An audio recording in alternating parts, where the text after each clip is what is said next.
Johera magwora, jodala mageno, agone ruodhwa kendo Nyasachwa ni erokamano kuom loso thuolo majaber machal gi mar mondo wawuo kodi e kit weche machal nade ma Jehova oloso thuoloni. An mawuoyo kodi nyinga Pastor Goro Ongaro Isaiah, awuok e kanisa mar Bahati Ministries Israel ler piny Kayole. To kapok wacho wach moro amora johera magwora, to wadhi kulo wiwa piny mondo wami Nyasach polo kod piny duong'. Jehova ber manade ruodha chunya odendi japuonj. Erokamano kuom loso thuoloni mar mondo weche ni yal kapod kine nitie. Duong' odog ni Ebeneza mar Polo. Erokamano nikech idhi locho kinyi ma kawuononi. Duong' odog ni Jehova mar kedo. Mi wawinjo maliw ruodha to mara kuom Yesu. Amen. Johera magwora, adhi wuoyo kodi e ndiko mawuok e Joshua 6. Anuoyo ni adhi wuoyo kodi e ndiko mawuok e Joshua 6. Kendo adhi somo thuon wach gimondiki. Muma wacho ni Jo-Israel okawo Jeriko. Maler mar Jehova wacho niya, ranga Jeriko nolor matek mondo geng' Jo-Israel oko. Kendo onge ng'ama ne nyalo donjo kata wuok mane kama dwa wuoye. Gimolor matek e ngima ng'ato ma kata kawuono ka wawuoyo to yudo ka mare ni to lor matek. Dakne ni olor matek nyaka ohala ni nolor matek. Nonyuolo nyithindo to kawuono onge gima nyalo konyego, nolor matek. Noyudo keny ma ji nowako manobiro manoneno mogoye tik na dir nyar ng'ane to kendi. To kawuono gik matimore ogo matek molor matek. Samoro yawuot wegi nowuok oko mowacho ni dala waka okane kadongo na biro bede mana gidhi e shopping centers. Magi wacho ni shopping center kune ma gidhiego kanyo dongo ne biro bede. Ne giduogo kendo ka giduogo giywagre nyaka dala ni mama kata mana shopping center kuma nwadhiye cha. Kacha machiega noringo moweya e aduogo kod katong gi gwena achiel mana donge lweta nolor matek. Okinyi ma kawuono Jehova chika kuom ng'ama nade maneno ka ngimane nitie gimolor matek. Samoro ni tuo mana ng'ato osewuothone. Osemanyo gima nade madang' kony godo kit ngimane. Samoro nosemanyo osiptende to ka nodhi to bang' thieth muda moro matin nono to nokone ni giminyalo konyi ka waonge kode thurwa ka.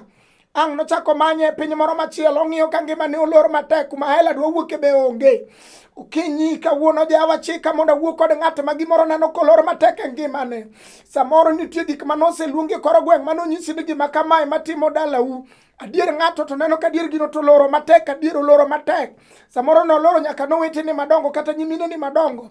Jamanade nochopo kinde moko magino ne kwano ji e dala kotieko ng'ata e higa ni to dhi tieko e higa machielo. Ka notieko tiji ng'ane to nodhi chako tieko tiji ng'ane. Nogo kiful molor matek, samoro kifundego ne gi nying-gi. To kawuono waluongo Yesu geno, ene mwakele gokinyi. Owacho ni nitie achiel mar 10 manosingi ka jodongo 24 mag polo nobet. Yesu kende manoromo, ene manolwar ka, en kende en nyakwar Jese. Oromo mar mondo mi oyaw kiful manade manolore kit ngima ng'ato. Be ni nolore tich adi sa adi kata kinde mage. Be ni nolore godhiambo kata dir odiochieng' kata okinyi mang'ich. Wan kod Yesu geno gokinyi sani. En ka mondo mi ores ng'ama nade mokwamo, momoke anete, momoke ura, momoke jela, ma piny bende wuoye, ma samoro kata kodhi romo kod jomoko to we ni jogo nyiero kode kara jogo nyiere nikech gineno gik manade manolore kit ngimane matek. Samoro nyithinde nyiero kaka giduogo e kor gweng', kaka ne giwuogo gi pat giduogo gi pat. Samoro lewni mane giwuogo ka gidhi manyo godo tije ma gichako giduogo godo. Okinyi ma kawuono wakelo Yesu Lwanda, waluongo Yesu geno sulwe mar okinyi. Ene ka mondo rese ng'ama nade mokwamo gokinyi sani, mondo ng'ato ang' kawuono nowachi japuonj gima nade molor matek e kit ngimana. Ang'eyo ni gi kifungu mar yawo sani, be ni gigo no okan gi buo pige manoluonge nyaka wiye nyangumi nyaka kod wiye nyaka mag Maimuna. Wating'o Yesu geno kawuono ma rembe nochwere mosalaba, rembe no ingo kawuono ni nyaka gima nade manolorgo gima nade mathago dalau. Be ni en dala ma udi nobede morome ma gidhi romo kaka dhok machal gi madhok madwa romo madano mi ogore. Kawuono waluongo Yesu geno manyalo reso od ng'ato sani, mondo dhi ores dala ng'ato, mondo dhi ores nyithi ng'ato, mondo res ohanda ng'ato, mondo par i ng'ato mokwamo, nyar ng'ato ba iye okwamo miwacho ni ng'ane to ok node ondinye be ok none kothe. E nying Yesu kawuono wacho ni gima nade manoloro matek nyalore kuom Yesu sani. Ibiro gony gino kawuono ne nying Yesu ja-Nazareth, ibiro gonye kuom ng'amo yie, ibiro gony gino sani. Duong' odog ni Jakonda Mula, duong' odog ni Jakonda Mula, duong' odog ni Were Maklo, duong' odog ni Nyasach nyiseche, duong' odog ni Ebeneza, duong' odog ni Nyasaye mapok olo. Mumba kona niya. Ndiko mar Naum. Achiel matinda par kod adek. Awuoyo kuom Gimolor matek. Makata ka ng'ato wuotho kata dier jowadgi to neno ka kwe onge go mor bo onge godo. Nitie gimo neno kolorore matek kit ngimane. Kata nyiero ma ji gieko lak matek. To ka gino chopo ne to neno ka dier gini to pod olorore matek. Samoro en school fees, samoro en miloro ne nyaka dot maluw ne kifunde adek. E nying Yesu ja Nazareth, kawuono wakelo Yesu geno. Ng'ama nodonjo dala gi Lazaro sama ne jodongo nobet moriede tie chiel kane gigeno ni nitie adek.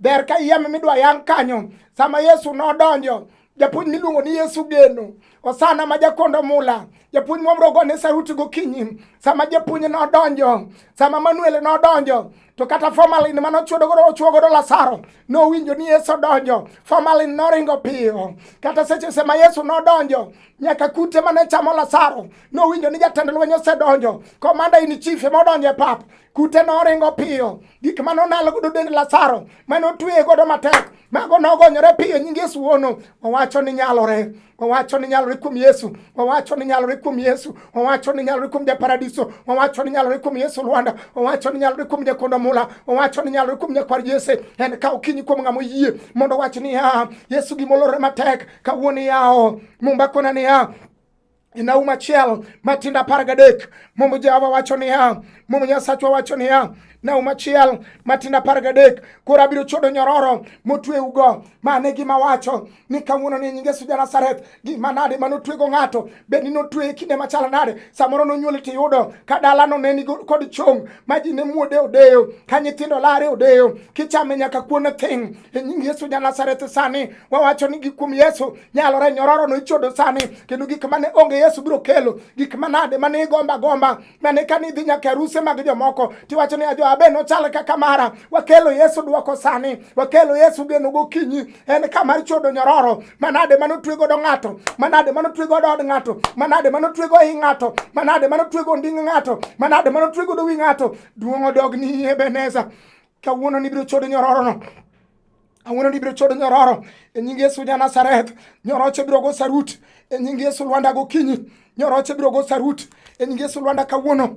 Ang'eyo ni Paulo kod Sila kaluongo nying Yesu hono. Ka gini e jela motwege matek. Nyaka bambuse mamoko bende ne nitie kanyo. To sama noluongo Jehova, ma Jehova nolor. To kifunde manolor godo jela no winjo duond Yesu. Bed ni kifunde go nolor olos gi China. Mamoko nondik ni made in China. Kata moko nondik ni made in America. Kata moko nowacho ni made in Germany. To ne giwinjo duond Yesu. Gima wawacho gokinyi nyororo manade monotwe godo od ng'ato. Manotwe iye kod oko ni ok nyalore. Kawuono ni chodo nyororo ni nying Yesu. Kendo wacha ni nying Yesu ja Nazareth. Kawuono nyororo manade mosebedo kotwe ngimana. Mosebedo kotwe nyithinda. Mosebedo kotwe dalawa. Mosebedo kotwe oda. Mosebedo kotwe chwara kata chiega. Mosebedo kotwe wetena kata mosebedo kotwe nyiminena. E nying Yesu kawuono nyororo nyaka winji duond Yesu wono. Michodo piyo nying Yesu. Agoni ni erokamano Lwanda maduong'. Isaya 22 matindo 25. Mumbo Jehova wacho ni to an Nyasaye amedo Nyasaye manyalo gik moko duto amedo wacho ni chieng'no musmal manoguru motegno nopudho oko. Kosechodo nyororo to musmande manoketi. Momiyo ng'ato wuotho ka dende rame musmande manogur. Momiyo ng'ato wuotho ka tiende rame musmande manogur. Momiyo ng'ato wacho ni nyithinda lokra loka jonekni musmande manogur. Momiyo nyar ng'ato chake miyo nying moko magalagala manoonge koko wuok dalagi ni magi tolur musmande manogur. Momiyo miyo more miyo nying moko magalagala ni nyuolo nyithindo moko makno tedi musmande manogur. Momiyo jaduong' more miyo nying moko ni en ka kong'o mielo miye kong'o to mage madonyiew godo onge nikech norane dalane musmande manogur. Duong'o dog ni Ebeneza iber manade jatend lweny. Ibiro pudho musmal manade mogure par ng'ato kawuono. Yesu wuogo oko mondo iked ne jogi moyie sani. Musmande manogur matek chieng'no ibiro pudhi. Wach ni kawuono Jehova pudhnagi. Ibiro pudhi gi kuom ng'ama nade moyie sani. Bedi nogur gi gin musmande inji adi. Mano solo ng'agi ng'a monong'e guro musmande. Mamoko nogol loka cha mamoko nogol loka ni mondo gibi gur musmale par ng'ato kata od ng'ato kata dak ng'ato. Ei ng'ato kata kuom nyithi ng'ato. Mumba wacho ni musumande manoguri biro pudhi nying Yesu ja Nazareth mano Jehova mowacho. Duong odog ni Ebeneza. Iber manade Nyasache nyiseche. Goni nero kamano nikech ibiro locho nyakwar Jese. Mumba kona niya. Kawuono ni tinende ni. E odiochieng' ma kawuono ni. Kosechodo nyororo no. Mopudho musumal. To gima nade manondik kuomi. Makata kiwuotho to ji to nene ji wuoye. Ji goye mbaka kata kikalo to ji ngia kelak. Sami kale chiro to ji siemi gi umgi. Ging'eyo ni kawuono ni to mine ni chope chiro kane. Idwa olo mena michake olo mogo. Kawuono ni wacho ni ya. E nying Yesu nyororo no ichodo to musumande no ipudho. Ae to muma wacho jo Kolosai. Ariyo matina 14 ni ya. No rucho wach manondiki manotwewa. Obro ruche gima nade no. Momiyo dala wose nyerno gino ibiro ruchi. Ibiro ruche kawuono nying Yesu. Joma nokete oyie kata odagi Jehova wacho ni ruche. Gima nade manondiki no. Ibiro chodo nyororo tipudho musumal tirucho gimondiki wachne Jehova ruchna kawuono. Ruchi gigi e dala wa kawuono ruchi gi. Erokamano Ruodhe Polo. Duong odog ni jakondo mula iber manade were makalo. Ing'eyo gimomiyo nyaka ruchi gini. Isaya 62.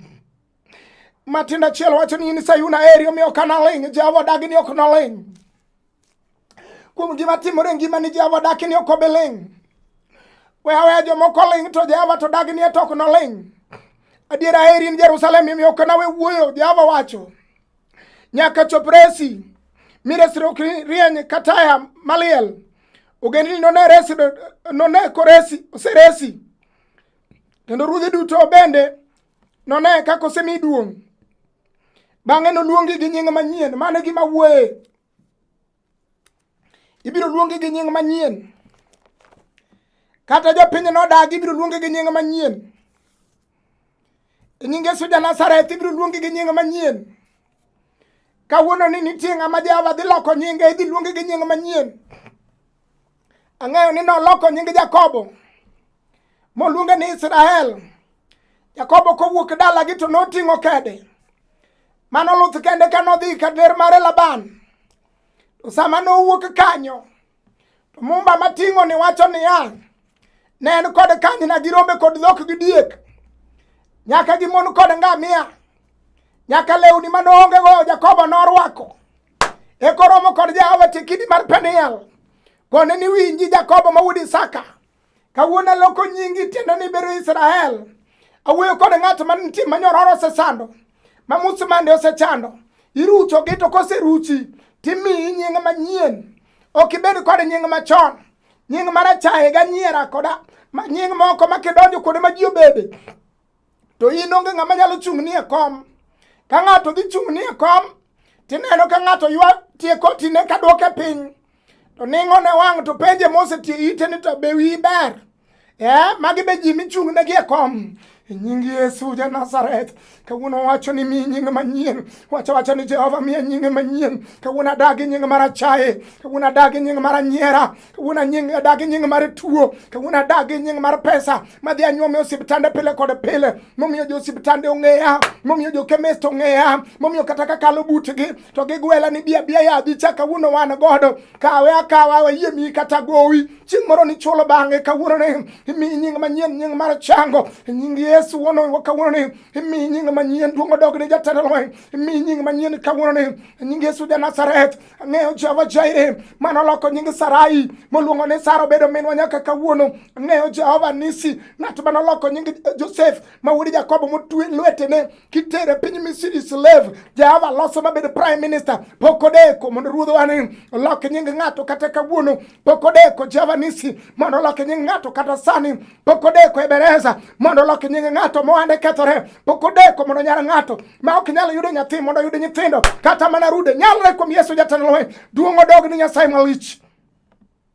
Mumba kona e kwan 23 matinda 19 ma wadhi lamo godo kod Nyasaye. Mumba kona niya Nyasaye ok en dhano ma doriambi. Mumba kona kwan 23 matinda 19.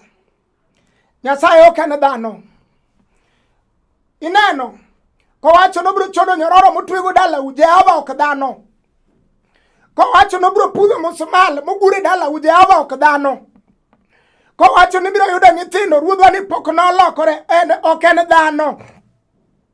Osiepe nyolokore makata kidhi irgi e boma mondo midhi go lam irgi to moko nopenji ni to ne wanenre kure. Nyasachwa ni to pok noloki be ok nolokre ok en dhano. Duongo dog ni misango mang'ongo. Duongo dog ni jatend lweny. Iwacho ni ok en dhano Ebeneza. Iwacho ni ok en dhano pare mama maywakni. Pare nyathi sikul molewni. Pare jaduong' mokwamoni. Mumba kona niya 19. Kwan.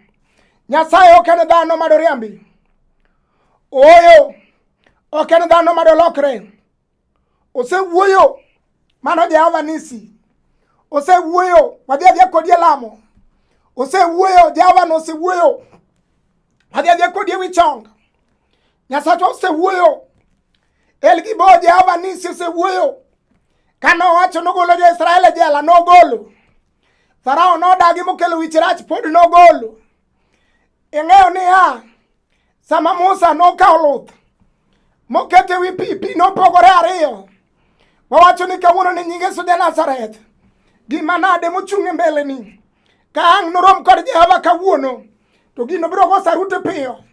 Nam sama noneno jomaler mar Jehova. Nam nogo saruti ni ke Jehova notelo mbele. Manam noringo kochimo koni moro chimo kocha. Kawuono chandruok mane od ng'ato. Gimomiyo nyar ng'ato ok nyal tedo gi kwe. Momiyo wuod ng'ato ok nyal bedo gi kwe. Momiyo hala moro siko bedo gi ndulume magore mna piny. Momiyo dend ng'ato ramo pile kod pile. Momiyo osiptal chamo ne pesa. Wating'o Yesu chang. Wating'o daktari mang'ongo. Moparo Lazaro kokwamo. Ne kakoromo kod nyako ma iye osechwer. Higni 12. To sama Yesu noromo kode. Mane sama chang nobede. Wan kode ka jatend lweny. En ka nyakwar Jesse. Oikore mar siro ng'amo yie. En ka Yesu wono. Japuonj ni ka sani ni. Mumba kona niya.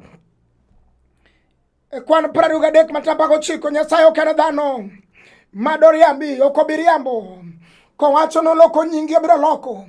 Kowacho no gwedho dala wo biro gwedho.